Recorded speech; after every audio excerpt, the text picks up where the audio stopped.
I like to take photos when I'm off on my holidays, and I store those photos in Apple's iPhoto application, and I've got over 10,000 in there at the moment. Now when you start scrolling through that many photos and you look at one in particular, for example this boat, it's hard to remember where you were when you took that particular picture. Now if I press on information, I've got a time and date when I took it, but not a location. Now the easiest way to fill in that location box is to use a camera that stores the GPS information with each photo. My iPhone does this automatically, and here are some locations that it's picked up on while I've been on my travels. Here I am, for example, in St Thomas, and if you click on the information box you can see exactly where I was, together with of course the time and the date as before. Now I'm quite happy with my current camera, so I don't want to replace it with a GPS model, which at the moment are quite expensive. So what I've done instead is buy an attachment that goes into the Hotshoe of the camera, and it's the Jobo PhotoGPS2. Photographic GPS tagging devices are nothing new. The first version of the PhotoGPS came out in about 2008, although it's pretty hard to come by. The new one stores more locations, 2,000 as opposed to 1,000 on the old device, and it's quite a bit smaller. That was the reset hole that I pointed to then. You'd have to stick a pin in to reset it. There's a capture button, I'll explain that later on, and then behind this rubber cover is the USB port, which is used both to charge it and to get data off the device. On the back here is the LED indicator light, which either flashes red or green, and it stays red when it's charging and lights green when it's finished charging. I'll reel off a few more stats while I show you around the device. It takes about 0.4 seconds to locate the GPS signal. It's supposed to have a 12-metre accuracy, it'll tag JPEG and RAW files, and the battery lasts a massive 2 months based on 100 captures a day, and it takes about 2 hours to charge. Okay, so there it is in place on my camera, which by the way is a Panasonic Lumix LX3, which is quite a compact camera, and it doesn't look too big on there, and it's nice to be able to use the Hotshoe for something for a change. Now you'll notice the red flashing light, and that means that the device hasn't yet been set up properly. It needs to get the time and the date off my computer. So next I've got to install the software.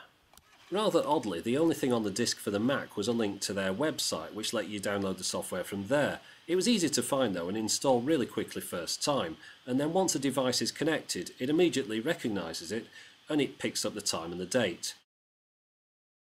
And then the final thing that I had to do on my camera was to turn the flash on for every photo, so it sent a trigger to the Hotshoe every time I pressed the shutter button.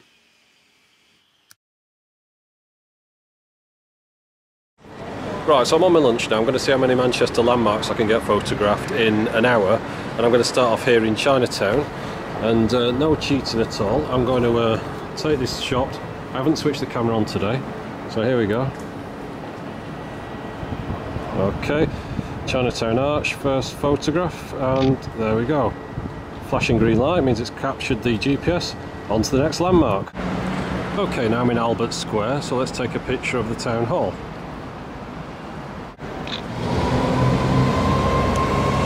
That's GMX, and this is photo number 3. This building here that houses the Manchester Hilton Hotel is Manchester's tallest building, and it's the UK's 7th tallest. It's called Beetham Tower.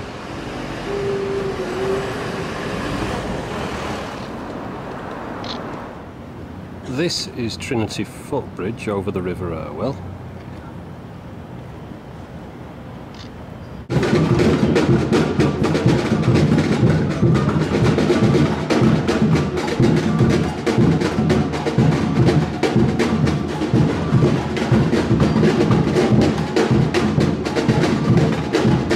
This is Exchange Square.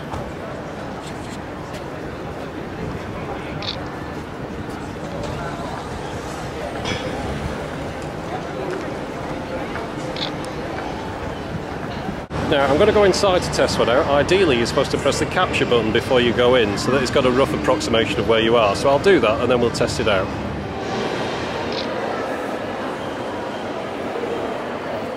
Okay, so that's my lunchtime pretty much up. What I'll do now is I'll get back to work, and then when I get home I'll download the photos to the PC and see how easy it is to match up the GPS data. We'll just take one more photo though.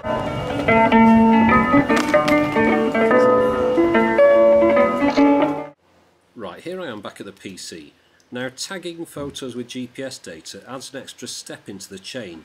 Instead of just dragging the pictures across into iPhoto, I have to take them off the memory card like this and drag them into a folder on the hard drive.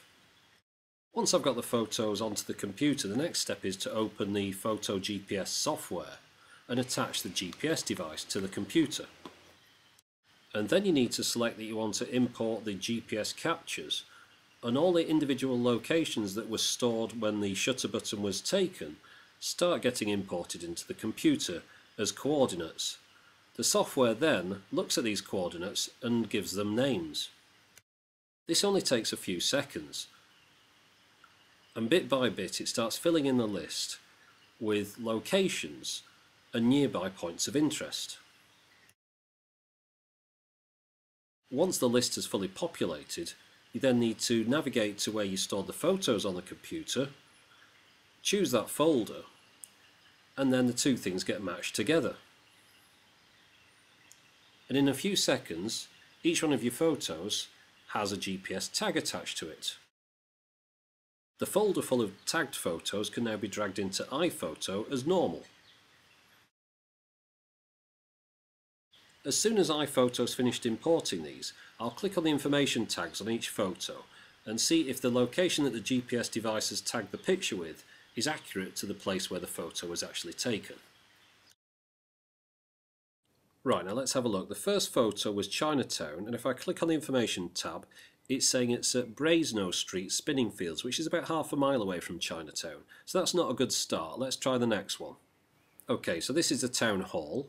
Click on the information tab again, and that pin is exactly where I was stood in Albert Square, so that's perfect. Good result. Right, GMEX, which is actually called Manchester Central now. Now the pin is put a few yards down. It's actually on a tram track that. I was a little bit sort of north of that, about where the mouse pointer is. But again, it's in the general area, so that's very good. Beetham Tower next. Now you can see the shadow cast by the tower on Google's picture here, and where it's put the yellow pin is exactly where I was stood. So that's excellent. To say these are built up areas, it's really doing quite well. This one was took on the edge of Deansgate at Spinningfields, looking at the John Rylands Library, and if we look at the information that's been tagged, there we go, you can see Deansgate, Spinningfields, perfect. I'm conscious of taking too much time here, so I've skipped a couple of photos, and here is the footbridge, and if we look at the information on that, you can actually see I'm stood in the middle of the river. So that's a bit wrong. I'm actually where the mouse cursor is here, but it's within the same general area, so it's not too bad. For the impromptu Brazilian dancers outside the restaurant, the pinprick is actually a little bit north there. That's inside a department store. I was in the road to the south of it. On to Exchange Square next, the pub and the big wheel. And if you look at the Google map, you can see the big wheel on the right there. And where it's put the pin is maybe 20 foot away from where I was stood. And if you look at the information at the top, it does say Exchange Square, Northern Quarter, Manchester. Now the next photo is the one that I took inside the Triangle building, and I pressed the capture button before I went in to get a fix, and it's put the dot on top of the building, so that's good. And finally, the last picture of the street musician. If we click on the information here, it's putting me in the middle of Selfridge's department store. I'm actually where the mouse cursor is at the bottom here, but it's maybe about 50 to 60 yards away, so it's not too inaccurate. So out of the 13 pictures that I took, all but one were accurate to within a few yards of the location of where I took the photo, and I'm very impressed with that. So overall I'm very happy with the PhotoGPS2. I've only got one big concern, and it's to do with the way the device attaches to this quick release mount in the Hotshoe. Imagine you were leaning over the side of a boat to get a nice picture of a sunset, and you tap the camera and this happened. You wouldn't be very happy, would you? While I'm on the subject of the Hotshoe, a word of warning to other LX3 users: you'll need to bend the edges of the Hotshoe up a little bit to get the device to fit. And finally, this might be stating the obvious, but because the PhotoGPS2 is sat in the Hotshoe and it's pretending it's a flash, it overrides the inbuilt flash in the camera, and this means that I can't take any flash photos with the GPS2 attached. So barring the ejector mechanism, which I think can be improved with a dab of glue, I'd wholeheartedly recommend the PhotoGPS2 to anyone that wants to GPS tag their photos and has a camera with a Hotshoe on it. And hopefully I can start filling in some more locations on this world map. Thanks for watching.